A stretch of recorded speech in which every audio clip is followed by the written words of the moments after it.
Y a continuación saltamos de Barcelona a San Sebastián y para presentar al doctor Juanjo Poza, otro experto no solo en epilepsia, sino en múltiples otras facetas de la neurología, y al que le vamos a pedir que nos hable de un tema ya hemos visto muchos temas desde el punto de vista diagnóstico, desde el punto de vista pronóstico, desde el punto de vista de seguimiento de estos pacientes. Ahora queremos saber cuándo y cómo tratarlos y de qué forma tratarlos. Y esto es lo que esperamos oír de ti. Juanjo, cuando quieras. Muy bien, pues muchas gracias por la presentación, Pedro. Gracias a la SADE y a Juan Carlos por invitarme y por poder compartir con vosotros pues este tiempo y poderlo hacerlo aquí en Córdoba y no online como tuvimos que hacer el año pasado. A estas alturas ya os habéis dado cuenta de que esto es algo bastante complejo, que aquí estamos incluyendo pacientes con cuadros muy distintos. Y entonces, aunque al final los pilares sobre los que vamos a basar el tratamiento son los mismos en todos los casos, pero no va a ser lo mismo la adaptación dependiendo de las circunstancias de cada paciente, ¿no? De las situaciones. Entonces, básicamente los ejes serían estos. Lo primero, buscar si hay un desencadenante de ese proceso autoinmune. Yo pensaba que ibais a hablar un poquito más de bueno, pues el tipo de anticuerpos, algunos que van más asociados a tumor, otros que no van asociados en absoluto a tumor. En aquellos que sabemos que van asociados a tumor, pues habrá que buscar ese tumor, y ya sabemos que muchas veces es bastante elusivo, es difícil de encontrar, y entonces a lo mejor pues hay que buscar de forma repetida este posible tumor que está ahí oculto y que al final es el que está desencadenando el proceso autoinmune.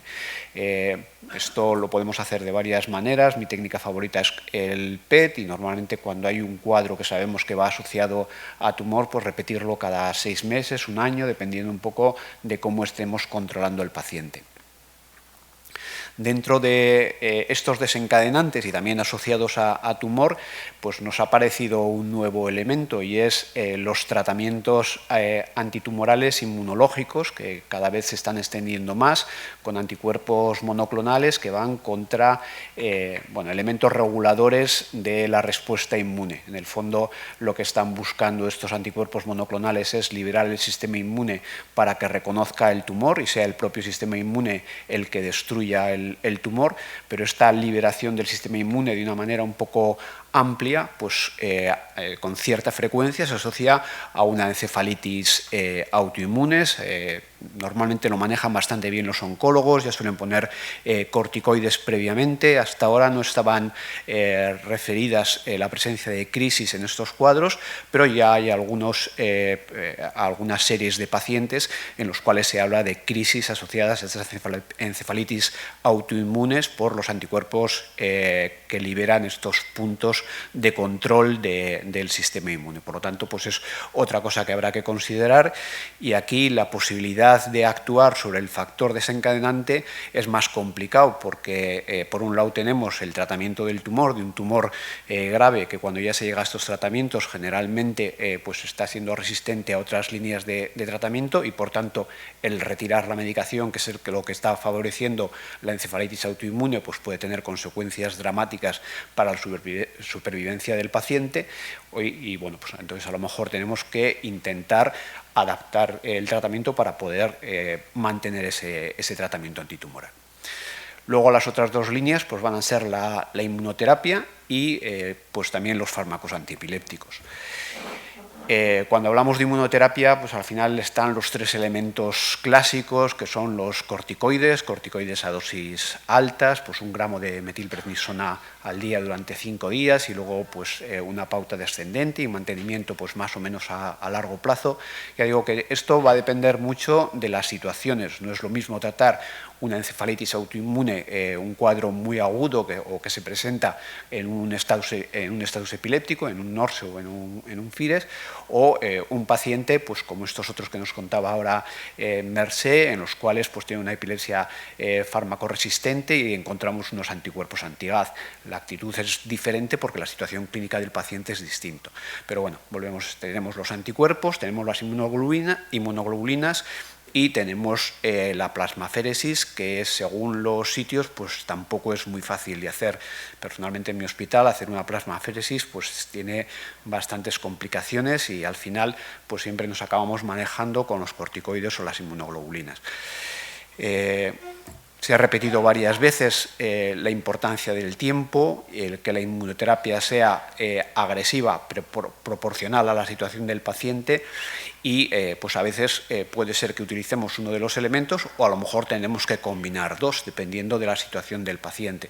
En principio podríamos combinar cualquiera de los tres de dos en dos. Lo más frecuente por disponibilidad es combinar corticoides y inmunoglobulinas, pero bueno, se podría también combinar inmunoglobulinas y plasmaféresis, siempre teniendo en cuenta de hacer primero la plasmaféresis y luego poner las inmunoglobulinas, porque si lo hacemos al revés, las inmunoglobulinas que hemos puesto las vamos a eliminar con la plasmaféresis. Y luego, pues si la situación es realmente urgente, como puede ser pues, presentación en forma de estatus, de NORSE o de FIRES, pues a lo mejor todavía no tenemos una confirmación por los anticuerpos de que realmente estamos haciendo un proceso autoinmune, pero ya hemos hablado de escalas, de factores que nos pueden hacer pensar que estamos en esta situación y es importante mantener un índice de sospecha alto y poner la inmunoterapia precozmente, porque ya hemos visto que si no lo tratamos en el momento adecuado y dejamos pasar el tiempo, va a desencadenar una serie de cambios a nivel estructural que, aunque luego controlemos el proceso autoinmune, va a seguir su camino y va a llevar a una epilepsia a largo plazo, que ya no sería una epilepsia autoinmune en sentido estricto, porque, bueno, la causa ha sido autoinmune, pero lo que está ocurriendo es bueno, un mecanismo de epileptogénesis derivado de una lesión que se ha producido por ese mecanismo autoinmune y la manera de prevenirlo es tratarlo precozmente. Aquí os he traído las cifras de respuesta a los tres elementos que tenemos de inmunomodulación, tanto en NORSE como en FIRES, y bueno, pues ya veis que un 15% de los NORSE responden a corticoterapia, con las inmunoglobulinas es un poquito más bajo, un 5% en los dos, o con la plasmaféresis. Hay que tener en cuenta que NORSE o FIRES lo que aluden es a una situación clínica, no lleva implícito una etiopatogenia, es decir, que aquí hay NORSES y FIRES de muchas etiologías, pero quiere decir que hay un porcentaje que responden a un proceso autoinmune, que la urgencia porque el paciente está en esta situación, pues no nos va a permitir tener los resultados de la autoinmunidad, confirmar la autoinmunidad en un momento precoz, pero que merece la pena cuando estamos viendo que el paciente está entrando en una situación de refractariedad, de pensar en estas líneas y empezar con corticoides o con inmunoglobulinas precozmente. Si con esto no responde o si no a largo plazo, pues ya nos tenemos que plantear una inmunoterapia más prolongada y aquí pues ya empezamos a tener más elementos. Cada vez está cobrando más interés el uso del rituximab, le vamos perdiendo el miedo y lo ponemos pues con más alegría, vamos a decir.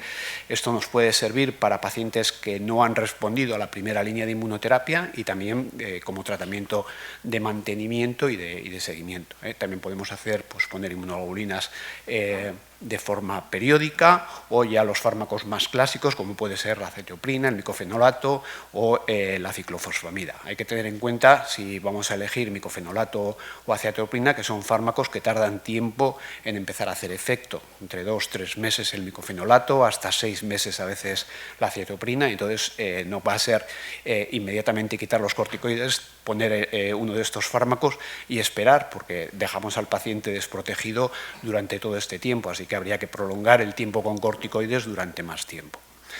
Dependiendo del tipo de anticuerpo o de las características del proceso, si va a predominar la inmunidad celular o la inmunidad humoral, pues la elección podría cambiar. Si es más son anticuerpos de membrana, lo que antes hemos comentado, los MNDA, bueno, el EGI1, todos estos de membrana, pues quizá mejor o rituximab o inmunoglobulinas para procesos que tienen más que ver con anticuerpos internos de la neurona, en el cual probablemente el mecanismo inmunitario es más complejo, pues a lo mejor más los otros. De todas maneras, aunque rituximab sea un fármaco que lo que hace es deplecionar la producción de anticuerpos, pero ya sabemos también que actuar sobre linfocitos B de una manera indirecta acaba también modulando la inmunidad celular, con lo cual esta separación tampoco es tan estricta y bueno, queda un poco abierto todo.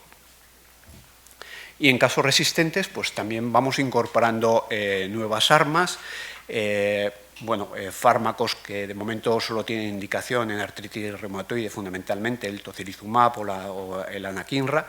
Anakinra es un anticuerpo monoclonal contra interleuquina 1, el tocilizumab contra interleuquina 6. Anakinra se ha demostrado pues bastante eficaz en casos de FIDES. Parece que aquí pues hay una elevación en pacientes de la interleuquina 1 y sería pues una medicina un poco personalizada o dirigida contra el mecanismo fundamental por el cual se está produciendo la enfermedad, con lo cual pues, podría ser incluso un fármaco a tener en cuenta de una forma precoz. También el tocilizumab como anticuerpo antirreceptor de interleuquina 6, pues también tiene una capacidad importante para poder controlar estos problemas. Y luego ya pues, hay casos referidos de encefalitis anti-NMDA refractarias a las otras líneas de tratamiento que responden a bortezomib o inhibidores de la proteasa. Aquí ya entramos con fármacos que son pues, quizá un poquito de más difícil manejo. Nuestros compañeros de hematología que lo utilizan para tratar los mielomas, pues ya saben que sobre todo al principio, cuando empezaron con dosis más altas y a terapias fijas, producían problemas sobre todo de polineuropatías muy graves y tienen que ir adaptando un poco para solucionar estos problemas. Entonces ya son fármacos más complejos, difíciles de utilizar, pero que pueden ser necesarios en casos que están siendo refractarios a las primeras líneas de tratamiento, porque, bueno, como ya creo que ha quedado bastante claro a lo largo de todas estas charlas, el tiempo es fundamental y si no conseguimos controlar el proceso de autoinmunidad en un momento inicial, pues esto va a entrar en un proceso que va a llevar a una epilepsia que va a ser de muy difícil control. Bueno, aunque en la mayoría de las encefalitis autoinmunes que cursan con crisis, los fármacos antiepilépticos no van a controlar las crisis por sí solos, pero bueno, pues al final siempre vamos a poner fármacos antiepilépticos para intentar controlar estas crisis. Básicamente serían estos dos grupos, o levetiracetam o bloqueantes de canales de sodio, aunque, bueno, un poco por lo que ya sabemos, prácticamente todos los pacientes empiezan con levetiracetam y luego van los bloqueantes de canal de sodio, pero en realidad el orden tendría que ser al revés y además pues bueno, hay ciertas evidencias de que en estos pacientes, en general en las crisis focales, pero en estos pacientes especialmente, los bloqueantes de canales de sodio son más eficaces que el levetiracetam y probablemente sería la primera línea. Y en esto puede tener que ver tanto el mecanismo de acción antiepiléptico como también otros mecanismos no relacionados exactamente con la acción antiepiléptica. A veces pensamos que los canales de sodio están solo en las neuronas o en las células excitables, pero luego resulta que las células inmunitarias también expresan canales de sodio y que se ha visto pues, que los bloqueantes de canales de sodio son capaces de disminuir niveles de interleuquina 1, de interleuquina 6, de interleuquina 2 y reducir el factor de necrosis tumoral alfa. Es decir, tiene un efecto que puede ser un efecto antiinflamatorio y este efecto pues, puede jugar a favor en un proceso autoinmune, es decir, que ya no solo estarían actuando como fármacos antiepilépticos, sino en una menor medida. No es un fármaco inmunomodulador, pero está colaborando también en ese sentido y quizá eso es lo que hace que puedan ayudar a controlar mejor las crisis, el proceso que, por ejemplo, el levetiracetam. Hay que tener algunas precauciones, ya sabemos que algunos de estos bloqueantes de canal de sodio y otros mecanismos de acción, sobre todo los fármacos aromáticos, pues pueden provocar un riesgo de tener reacciones cutáneas. Algunos de los inmunomoduladores que vamos a usar, como las inmunoglobulinas o el rituximab, también tienen este riesgo. De hecho, muchas veces los ponemos con premedicación. Bueno, el rituximab siempre lo ponemos con premedicación para evitar esto. Y la asociación de las dos cosas aumenta el riesgo de hacer RAS más graves o incluso de Steven Johnson. Y también se ha visto que en algunas entidades, por ejemplo, la encefalitis anti-LGI1, el riesgo de desarrollar reacciones alérgicas graves con fármacos aromáticos aromáticos es mayor. Por lo tanto, quizá habría que evitar esos fármacos aromáticos. Pues en concreto, sobre todo, las carboxamidas y la lamotrigina. Y en este sentido, pues podría ser más útil la lacosamida. También sabemos que en la encefalitis por anti-LGI1 es frecuente la hiponatremia, o sea que las carboxamidas que tienden a producir hiponatremia probablemente no serían los fármacos más adecuados en este caso. Es decir, que bueno, pues ya vamos viendo por unos lados y por otros, por eficacia y por efectos secundarios, cómo vamos restringiendo los fármacos más adecuados para utilizar en estas entidades. Luego también podemos entrar en algo que puede ser un poco más elucubrativo, de intentar hacer una medicina personalizada, ¿no? Conocemos mecanismos de acción de los fármacos, de muchos fármacos antiepilépticos, por lo menos el mecanismo de acción predominante, y sabemos bueno, pues anticuerpos que van dirigidos contra elementos sobre los que sabemos que actúan esos fármacos. Entonces, pues a veces o podemos plantearnos, sin tener todavía una evidencia importante, pero bueno, de una manera racional, el elegir un fármaco dependiendo del proceso del anticuerpo que está actuando. Antes ya hemos comentado, ha comentado Pablo, que los anticuerpos anti-NMDA en realidad lo que hacen es internalizar el receptor, con lo cual en realidad habría una pérdida de función y podríamos decir, bueno, pues entonces en estos pacientes que a veces pueden estar en estatus, utilizar un fármaco como la ketamina, que estamos viendo que es un fármaco que puede ser muy útil para tratar estatus refractarios, pues quizá en este tipo de pacientes deberíamos evitarlo.